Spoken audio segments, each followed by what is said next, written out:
Bonsoir Sage. Oui, oui, bonsoir, comment allez-vous? Ça va et toi? Oui, je vais super bien. Dis-nous, tu avais une question. Tu t'attendais. Tu m'as supplié de te faire monter. Tu sais, moi, c'est ça Oui, ma oui, faiblesse. oui. Trop gentil, trop gentil. Oui, je vous ai beaucoup supplié parce que je vous suis et depuis un mois, je pense. Mais je Ouais. suivais Jack Le Fou Hmm. plus de 3 semaines, 4 semaines, je pense. Et bon, c'était lui, c'est lui qui m'a vraiment guidé à vous connaître tous. Ali Baba, Lamine, Aposta et Casus. Hmm. Et du coup, je suis un Africain, je suis béninois. Monsieur béninois, je ne maîtrise pas trop le français. Je vais essayer de poser des questions pour que vous me donniez T'inquiète. de réponses. Euh, Magic System, ils sont du Bénin ou pas? Non, ils sont du Non. Côte d'Ivoire. Ah, Côte d'Ivoire. Ok. Oui. C'est quoi Bénin? Et, C'est Cotonou et Port-au-Prince, non? Oui, Cotonou, c'est Bénin. Ok. C'est pas vous qui avez un monopole de Air France sur les avions et du coup, ils font tous les avions à 1500 francs ou euros et tout ça. Non, non. Non? Ok. Non. Vas-y, raconte, je t'écoute. Mais t'inquiète, ton français, il est bien. Porto Ok, Novo, c'est ça que je cherchais. Ouais. ok. Je vais vous juste poser une question. Qu'est-ce que l'islam sunnite pense des Africains noirs? C'est une question rhétorique ou une question sincère? Sincère, je veux juste poser la question. Parce que moi, je suis né dans une famille musulmane et, et mes parents pratiquent beaucoup l'islam. Mais je suis sûr à 99% qu'ils savent pas qu'est-ce que l'islam. Ils savent rien de l'islam parce que eux, leurs grands-parents pratiquaient et je pense qu'ils ont été aussi endoctrinés comme moi aussi, mais grâce à vous, j'ai compris beaucoup de choses et j'essaye de les faire comprendre, mais eux, ils me croient jamais, ils me détestent. Jusqu'à mon papa m'a dit que si moi je fais pas mes prières, qu'il va me renvoyer de la maison. Je suis un jeune, j'ai 20 ans. Mais je comprends parfaitement et je trouve que c'est très courageux de ta part, alors que tu n'es pas encore autonome, de confronter tes parents. Ça, c'est un risque que beaucoup de musulmans ont, d'être jetés de la maison alors qu'ils ne sont pas autonomes, juste parce qu'ils ont partagé leurs convictions avec leurs parents. Donc déjà, tu as mon soutien et moi, ce que je peux te recommander, je recommande à tous, c'est n'annoncez pas votre apostasie si vous ne pouvez pas vivre seul. Voilà, déjà. Voilà, c'est un sacrifice que l'islam vous pose. C'est que si vous partagez vos opinions avec vos parents, ils peuvent vous jeter de la maison. C'est triste, mais c'est comme ça. Donc, Mais moi, apparemment, je pense que mes parents ne savent vraiment rien de l'islam. Même et l'âge, je l'ai demandé à ma maman l'âge, car le prophète Mohammed sallallahu alayhi wa sallam, avant sa mort, et elle est incapable de me dire. Et pourtant, elle rate jamais ses 5 prières par jour. toi, tu crois en Allah et en Mohammed ou pas? Moi, je croyais avant parce que depuis tout petit, on m'a fait Mais croire à ça et maintenant, j'ai fait. maintenant, tu crois ou pas? Bon, non, maintenant, je crois pas. Du coup, quand tu dis Mohammed, t'es pas obligé de rajouter sallallahu alayhi wa sallam. T'as pas besoin de le Non, respecter. ok, ok, merci. T'inquiète. Enfin, Du chez nous, coup, t'es pas obligé, voilà. Devant d'accord, tes mais parents, moi, peut-être ils t'obligent. Ouais. ok. Mes parents ne ratent jamais leur prière et depuis tout petit, j'ai fait plus de 8 ans dans l'école coranique. Je sais écrire et lire le Coran, mais je comprends pas l'arabe. C'est comment l'école coranique? Raconte-nous un peu. C'est Ah quoi, bon, 8 ans? l'école coranique, c'était des enfants, beaucoup de personnes, des enfants moins de 15 ans, beaucoup et leur maître, notre maître, avait des lanières, des courroies et il nous obligeait à apprendre ça en fait. Et il nous frappait partout. Moi, on m'a beaucoup frappé et c'est à cause de ça, moi, j'ai dû laisser l'école coranique. Parce qu'on m'a beaucoup frappé à l'école. Mais t'es resté 8 ans quand même. Mais pourquoi t'as quitté? Oui. C'est tes parents qui se sont rendus compte qu'on te frappait beaucoup et qui t'ont sorti?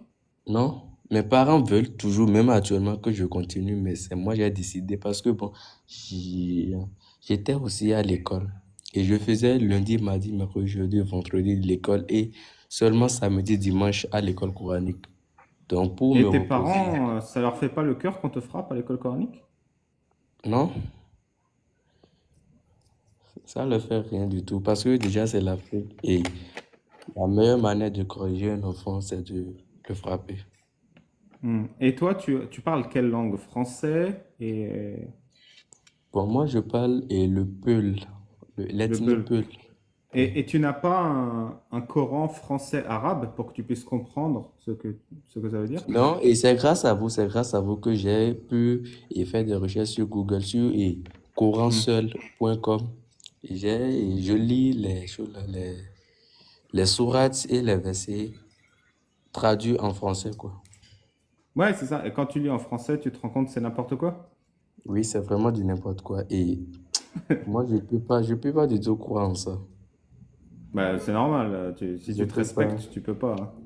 Je peux pas. Et mes parents savent pas. C'est pourquoi eux, ils sont dedans.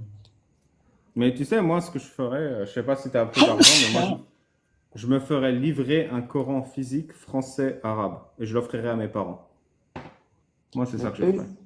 d'ailleurs, mes parents savent même pas parler le français. Dans toute ma famille, Ah. dans toute ma famille, c'est moi seul, j'ai été à l'école.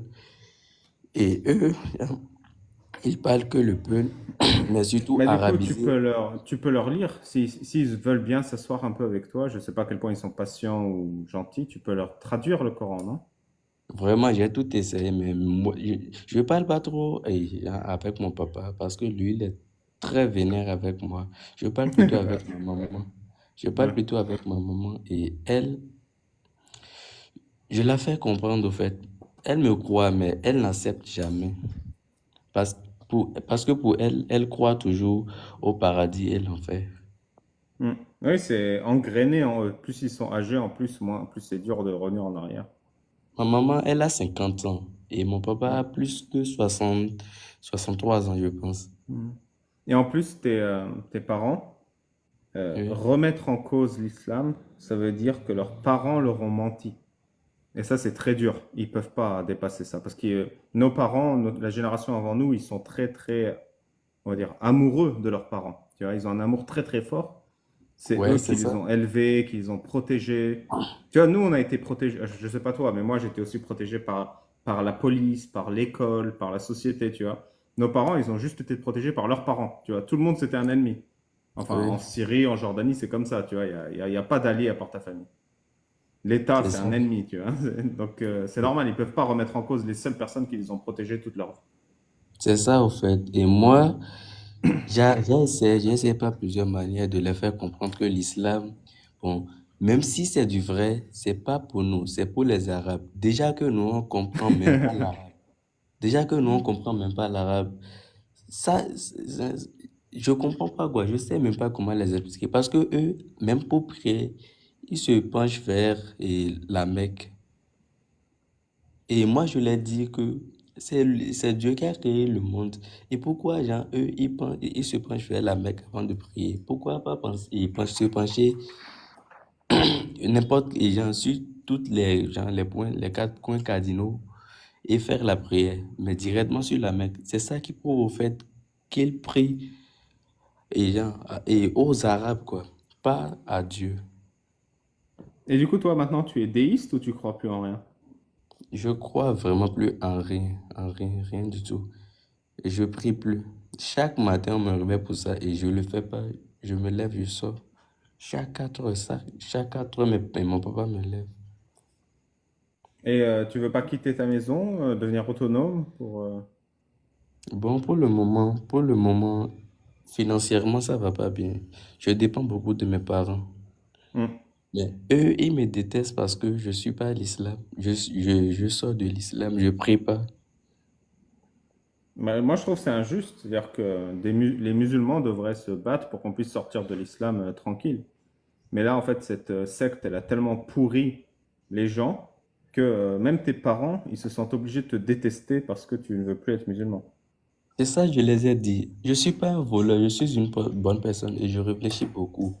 Et à cause de l'islam, eux, mes parents, ils vont me détester. Pour rien, à cause juste de l'islam. Hmm. Bah, nous, on le sait, on a eu le même problème, Amir et moi. Nad et Nas, je sais pas pour vous, mais du coup, moi, c'est pour ça que je parle. Pour que les gens se rendent compte que c'est bête de détester quelqu'un parce qu'il veut plus être musulman. Parce que nous, on le sait que dans l'islam, celui qui quitte l'islam, il est détesté, il est rejeté et il est pragmatisé. On lui pourrit la vie et après on lui la retire. C'est l'enfer de ne plus être musulman dans une famille musulmane. Et ça, les musulmans, ça n'a pas l'air de les gêner. Parce que là, notre ami sage, il est même pas en train. On nous dit souvent, non, mais la peine de l'apostat, c'est pour celui qui combat l'islam en public. Mais regardez sage, il combat rien, il veut juste être tranquille dans sa famille. Déjà, ça, c'est pas possible. Déjà, ça, c'est pas possible. Et on le sait tous, même un musulman qui croit en Allah 100%, fais le test. Tu vas voir ton père et ta mère et tu fais, je suis plus musulman. Tu crois qu'ils vont te dire, la ikraha fid din, fais ce que tu veux? Juste faites le test. Faites le test, les gars. Vous allez tous vous prendre le pire journée de votre vie. Pendant 24 heures, vous dites à votre parent, je suis plus musulman. Et vous restez dans le même appartement qu'eux. Et après, vous venez dire la ikraha fid din. Mais vous-même, vous ne survivrez pas. Pardon, C'est ça, je vraiment, vais. c'est vraiment dommage. Je trouve vraiment ça dommage. Et déjà, j'ai fait plus de 8 ans d'école coranique. Je sais écrire le Coran et je sais lire. J'ai fait beaucoup d'études, oui, mais je parle pas l'arabe. Je lis, mais je comprends pas ce que je dis. Et c'est ça qui m'a poussé vraiment à quitter dans ça, quoi. Même mes parents, ils font à chaque fois les prières. Ils disent les tabatiada, Isaja, Oula T'as pas dit, Aoussou, ben ouais, et tes parents, tout. ils sont là, ils sont en train de dire que périsse Abou Lahab et que ses mains périssent. Ils comprennent même pas qu'ils sont en train de maudire un mec qu'ils connaissent pas. À chaque fois, ils prient et ils répètent apparemment la même chose. Que eux-mêmes, ils savent pas ce que ça veut dire en leur Mais langue c'est ça, même. Mais ils c'est font ça. ça à chaque fois, quoi. Et c'est vraiment dommage. Si Et ça, c'était pas c'est. Jacques, si c'était Vas-y. pas vraiment Jacques le Fou, parce que je le suis aussi sur YouTube et je ne rate jamais ses lives. Si c'était pas lui, je vous jure que je serais toujours dans dans l'islam, quoi. Bah écoute, je lui transmettrai ton merci, il passe témoigner chez lui, un de ces quatre. Mais là, ça va pas être la vie la plus facile, hein. Maintenant, c'est lent, ça va être difficile avec tes parents. J'espère que tu pourras communiquer avec eux, que tu pourras vivre ta vie. Et Sage, t'as des amis ou des potes à toi qui réfléchissent un peu comme toi? Non, moi j'ai des amis, mais j'ai pas des amis musulmans. J'ai des amis chrétiens. Et les chrétiens eux-mêmes, ils réfléchissent comme moi. Ils croient pas à la christianisme aussi, quoi. Et mes amis et moi, on a juste compris que la christianisme, et l'islam et tout là, ce sont des religions importées en Afrique. C'est pas pour nous. Et c'est pas forcément qu'on doit pratiquer ça.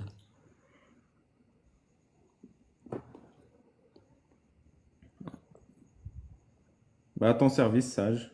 J'espère que si tu as besoin de soutien, envoie-moi un MP. On peut te rajouter sur le Discord, le cercle des apostats. Et vous pouvez, toi et tes potes, vous pouvez parler à d'autres apostats et partager vos expériences si ça peut aider psychologiquement au moins. Oui, mais moi, je veux poser une question, quoi. Bah, Qu'est-ce que l'islam... on a l'Iranien qui est dans le chat, donc il a entendu le message. Donc l'Iranien, n'hésite pas à lui envoyer le lien. Salut et merci pour ce que tu Oui, fais sur le cercle des apostats. Les amis, je vais vous dire bonne soirée et merci beaucoup pour ton témoignage sage. merci, merci. Mais Merci, Amir. vous m'avez pas encore répondu à ma Merci, question. Amine. Ouais, je vais te répondre, vas-y. Qu'est-ce que l'islam pense des Africains noirs, quoi? Bah, il y a plusieurs choses. Je pense pas que l'islam parle spécifiquement des Noirs, mais il y a plusieurs trucs que je sais, moi. Par exemple, il y a un hadith sahih où Mohammed, il échange un esclave blanc contre deux esclaves noirs. Ça, c'est la première chose. C'est qu'il donne une valeur à la couleur de la peau de ses esclaves, qu'il achète et qu'il vend comme des objets.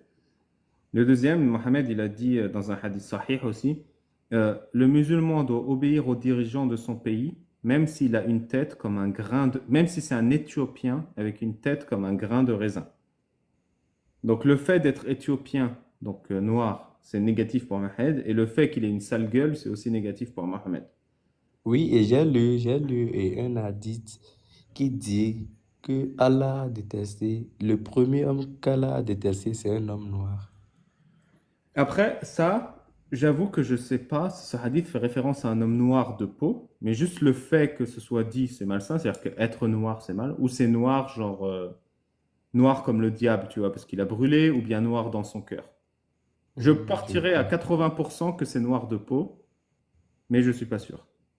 Et aussi le fait que Mohammed, il valorise tellement la blancheur et il rejette la noirceur. Donc au paradis, on sera blanc et les mécréants seront noirs. Donc les musulmans, ils disent non, non, c'est noir dans le cœur, tu vois. Oui, je Mais comprends. ça m'étonnerait pas que ce soit physiquement, tu vois.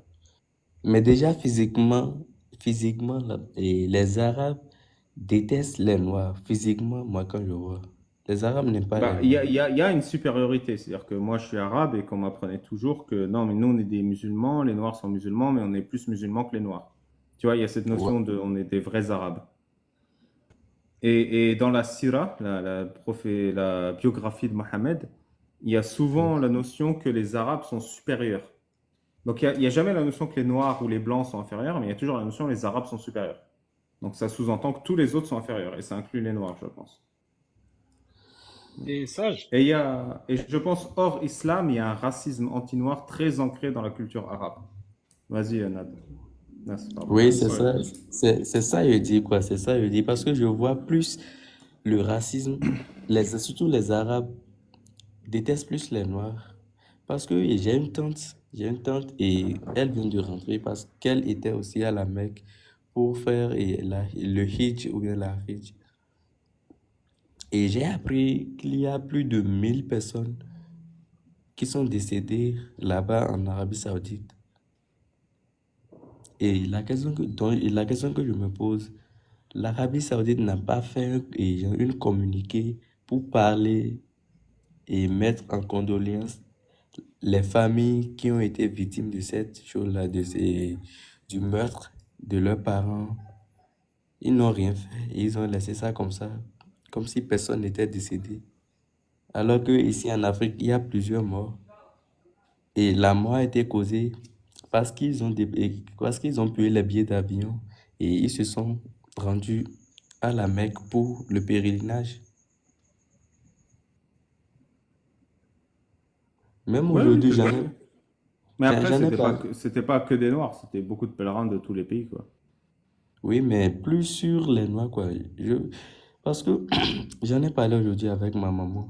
Je l'ai dit que si je trouve de l'argent, le meilleur cadeau que je vais lui faire, ça serait quoi? Elle m'a directement dit que de lui donner de l'argent pour qu'elle parte à la Mecque faire Oui, bah, le d'ailleurs, pèlerinage. moi, ça me rend fou cette histoire, parce que j'arrête pas de dire que tous les musulmans naissent avec une dette de 6 000 à 8 000 € envers l'Arabie Saoudite. Vu qu'il faut faire le pèlerinage une fois dans sa vie et que ça coûte une blinde. Il faut de l'argent pour faire un truc obligatoire pour Allah. Et c'est ça, je trouve vraiment dommage. Je trouve ça dommage. Et sage, Oui. est-ce que tu sais comment l'islam s'est propagé en Afrique? Bon, je sais pas trop, je sais pas trop, mais je sais que ce sont les Arabes qui nous ont apporté ça en Afrique. Ils nous ont colonisés avec ça. Et comment? Bon, j'ai pas trop d'idées, mais si vous pouvez me dire, je serais vraiment content. Tu connais la traite négrière? Ouais, j'en ai entendu parler. Ça, c'était en gros les Européens qui commerçaient des esclaves partout dans le Ouais. monde, Mm. surtout aux États-Unis. Et ben, ça a duré 4 siècles, 3 siècles, 4 siècles. En parallèle, il y avait une autre traite. Il y en avait plusieurs, hein, mais il y en avait une autre traite qui était aussi importante. C'est la traite arabo-musulmane. Et elle a duré 14 siècles. Le dernier marché d'esclaves, il a été fermé en 1962 en Arabie Saoudite. Mais en Afrique, du coup, par exemple, le dernier pays à interdire l'esclavage, c'est la Tunisie. Et c'était très tard, c'était en 1900 quelque chose. 1912, un truc comme ça. Mm. Et donc, si t'aimes bien lire, tu peux lire un livre qui s'appelle Le génocide voilé de Tidiane Ndiaye. C'est écrit là dans le chat si tu veux check. Et ça D'accord, t'apprendra D'ailleurs, merci. beaucoup d'histoire d'Afrique. Oui, vraiment, oui, je vous remercie beaucoup et je vais tout faire pour comprendre plus davantage sur ces histoires. Concernant le mariage des petits-enfants, j'ai j'ai une sœur de 12 ans et mes parents pensent déjà la marier avec un homme, quoi. hmm, et Pas- il y a pas. Et du coup, moi, j'ai une question que je pose à tous les musulmans qui nous écoutent, s'il y en a un qui veut monter et répondre. Quels arguments islamiques est-ce que sage peut utiliser pour protéger sa sœur de 12 ans contre le mariage?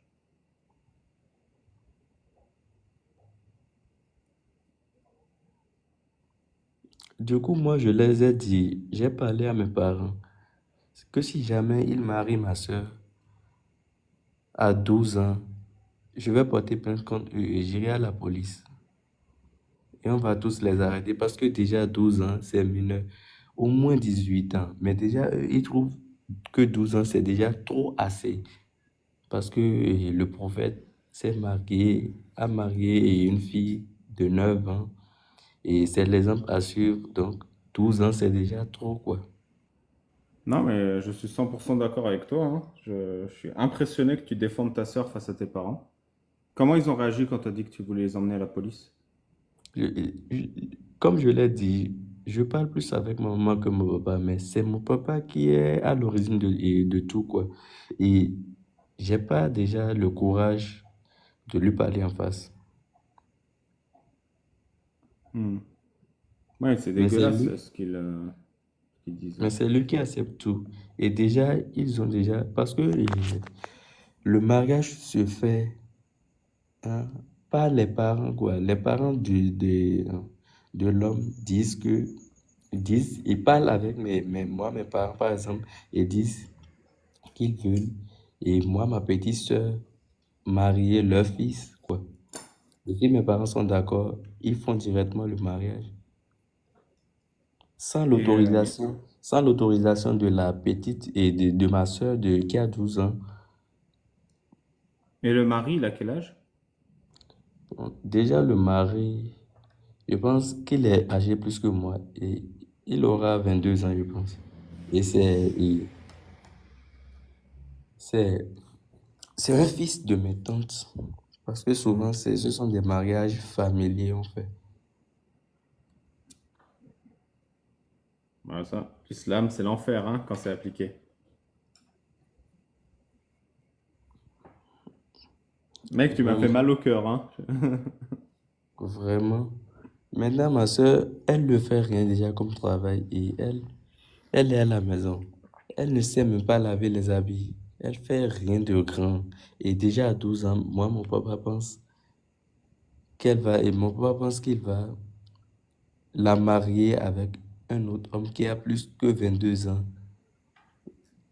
Et ça me fait vraiment la peine. Et moi, j'ai déjà parlé avec ma maman que je peux jamais être là et accepter ce mariage. Parce que moi, déjà, ma grande soeur, quand elle avait 15 ans, mon papa l'a forcé de marier. Et déjà, elle n'aime pas le mec, quoi. Le garçon qui veut le marier. Et elle a refusé. Donc, mon papa l'a frappé pendant des mois. Parce qu'elle a juste refusé qu'elle ne veut pas l'homme. Et heureusement elle a déjà 18 ans avant de trouver l'homme idéal pour elle et elle s'est mariée. Actuellement, elle a déjà 2 enfants. Bon, bah, tout est bien qui finit bien pour elle, en tout cas, mais ouais, c'est vrai que c'est dur qu'elle s'est fait frapper. C'est vraiment dur. Et déjà, ma soeur, elle a 12 ans. Elle a 12 ans et mes parents ne voient pas, ne regardent pas cela. Ne regardent On va la pas marier, ouais. le mal qu'il y a dans ça. Moi, j'ai 22 ans et déjà, ma maman m'a dit que je vais me marier avec une fille et qu'elle a déjà cherché la fille. Et la fille se trouve au Niger, en fait, parce que moi, mes parents sont d'origine nigérienne et nous sommes actuellement au Bénin. Et du coup, j'ai demandé à mes parents l'âge de la fille. Ils m'ont dit que la fille a 9 ans. Et moi, What? j'ai 20 ans. Et moi, j'ai 20 ans. Donc déjà, quand j'aurai 24 ans, 25 ans, la fille aura là, 13, 14 ans. Et là, je pourrai la marier. Wow. Parce que l'homme qui a 18 Mais, ans et la femme qui a 18 ans, c'est pas les mêmes choses. mais L'homme c'est-à-dire doit... que ça, tu comprenais que c'était un problème avant d'écouter Jack, ou tu avais déjà la notion que c'était un problème, ou tu l'as Non, compris qu'après nous écouter? bon, j'ai fait l'école et je raisonne moi aussi. Je suis pas les gens bêtement. Quand tu me dis un truc, je reste patient et j'analyse, je me pose beaucoup de questions avant de m'y mettre dedans. Donc, quand mes parents disaient ça, moi, de base, je n'aimais pas ça. Je les ai dit de me laisser. C'est moi, je vais chercher la personne que j'aime et je vais les présenter. Si ça les plaise, bon, on fait le mariage, même si la personne n'est pas musulmane. Et ma maman m'a dit jamais qu'elle peut jamais accepter une personne qui n'est pas musulmane. Et ça, tu le pensais avant d'avoir apostasié, avant d'avoir écouté Jack déjà. Oui, je le pensais bien, je le pensais. Hmm. Donc en fait, nous découvrir, ça t'a renforcé que tu n'étais pas seul en fait à penser ça. Merci, merci. Je me posais, parce que je me posais beaucoup de questions et je me posais des questions sans réponse. C'est grâce à vous et surtout à Jack Le Fou que j'ai compris que tout ça, bon, c'était, c'était du faux, quoi. Et on ne doit pas faire ça. C'est mal, c'est grave. Hmm. Merci beaucoup, ton témoignage, il était choquant. Moi, j'ai beaucoup apprécié que tu aies le courage de nous dire tout ça. Mais je suis très content que notre travail il sert comme ça. Je ne sais pas si ça va protéger la fille de 9 ans que ta mère veut que tu épouses ou ta sœur de 12 ans. Mais Mais ici en Afrique, il y a beaucoup, je dirais même 80, 85% des musulmans font ça. J'ai une amie, elle vient d'avoir 16 ans et ses parents la menacent déjà pour qu'elle aille se marier, alors qu'elle la n'a même pas de menace, mais travail. c'est l'enfer en vrai, c'est l'enfer. Ouais, c'est pareil au Moyen-Orient. C'est dégueulasse. Ses parents la menacent d'aller se marier, d'aller chercher un homme, parce que déjà à 16 ans, c'est déjà trop pour elle. Alors qu'elle n'a pas de travail, elle fait rien. C'est une camarade à moi. Et ici en Afrique, ils pratiquent ça énormément, surtout les parents nigériens. Parce que là-bas et au Niger, déjà même quand tu as 2 ans, 3 ans, on te marie à un homme. Et déjà à 9 ans, tu vas chez les parents et de l'homme, rester là-bas, apprendre à travailler, à cuisiner, à faire la lessive, le vaisselle et tout. Et déjà à 14 ans, tu es avec ton homme. C'est comme ça et c'est très pratiqué ici en Afrique, précisément au Niger.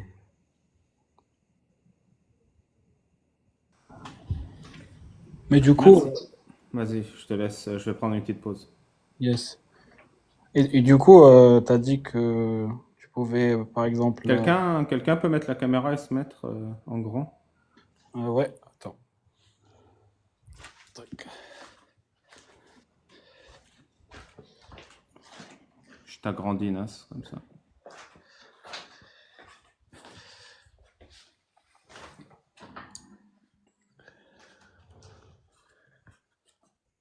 Alors, comment on fait déjà?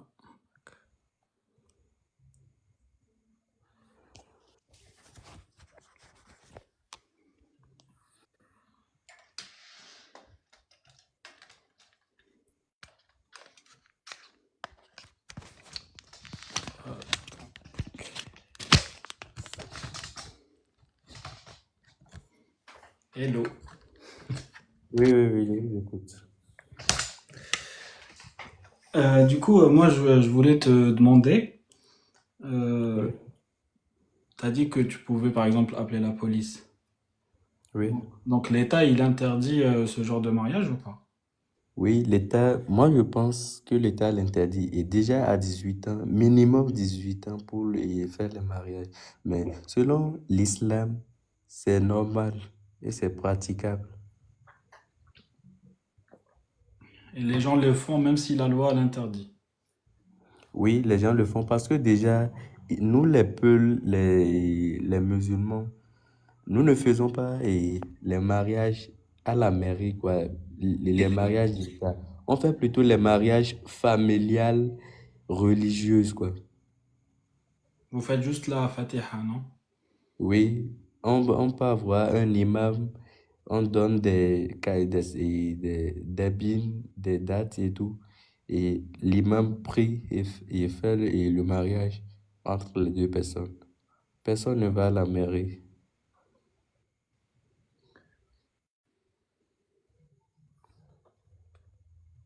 Eh ben, merci d'avoir partagé ça, c'est très courageux de ta part.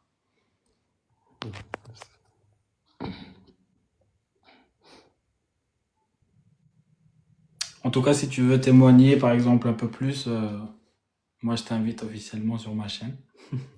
Vraiment, il y a beaucoup de choses ici que l'islam et il y a beaucoup de choses qui se fait pas ayant parce que l'islam l'autorise et je trouve ça vraiment dommage. Il y a beaucoup de choses. Il y a vraiment beaucoup de choses. Et déjà, moi, mes parents n'ont pas fréquenté. Par exemple, et je vous ai suivi, je suis beaucoup vos lives et j'ai fait l'école et je sais que la terre n'est pas plate. La Terre est plutôt sphérique, comme un globe terrestre. Moi, je le sais parce que je l'ai étudié à l'école. Mais moi, mes parents ne savent pas ça. Eux, ils ont les imams et les personnes religieuses, quoi. Et ces personnes ils les ont dit que la Terre est plate. Et c'est écrit dans le Coran. Mais moi, je ne crois pas en ça. Parce que moi, j'ai fait l'école et je sais que la Terre n'est pas plate. Et j'ai dit ça à ma maman la fois passée. Je lui ai dit que si maintenant on rentre dans un avion et on part en haut dans le ciel et on regarde en bas et qu'on voit que la Terre est vraiment sphérique, est-ce qu'elle va toujours croire que la Terre est plate ou est sphérique? Et elle m'a dit qu'elle va voir et si elle a vu vraiment, elle saura que la Terre est sphérique. Et je l'ai dit que c'est écrit dans le Coran que c'est Allah même qui a dit que la Terre est plate. Et je lui ai demandé qu'est-ce qu'elle en pense de ça et elle a dit qu'elle pense pas beaucoup de ça. De base, déjà, eux, ils savent pas l'islam, ils comprennent rien, ils ne maîtrisent rien, ils comprennent même pas l'arabe. Et c'est vraiment triste parce que même si tu lis, tu comprends rien de ce que tu dis. Ouais. Tu sais pas Mer- ce que tu dis. Et Merci, merci Sage. Je vais faire tourner la parole parce que je vais aller me coucher après. Donc, je vais laisser un dernier musulman sunnite monter. Ton témoignage était très intéressant. Moi, en tout cas, j'ai beaucoup apprécié, même si c'était très triste. Merci d'avoir dit avec autant de franchise comment se passe l'islam au Bénin et en Guinée. Et peut-être tu veux dire un mot de la fin avant de descendre et que je fasse monter une dernière personne. Si vous êtes musulman sunnite, vous voulez monter, tapez 19. Et le dernier mot que je dis, c'est que je vous suis tous les jours et je vais toujours regarder vos lives pour plus de connaissances sur l'islam. Parce que moi, je trouve que les pratiquants, la majorité des pratiquants de l'islam ne savent pas vraiment l'islam, quoi. Ils ne savent pas, ils n'ont pas lu ce qui est écrit. Enfin, ils sont des ignorants, en fait. Moi, je sais que mes parents sont ignorants, mais ils pratiquent l'islam plus que les personnes qui savent l'islam. Merci beaucoup. Je te souhaite une bonne nuit, Sage. Ok, merci. Merci beaucoup à Bonne vous nuit. tous. Et merci de m'avoir accepté sur ton live. Ouais, avec plaisir. Content que ça te serve un peu ce qu'on fait.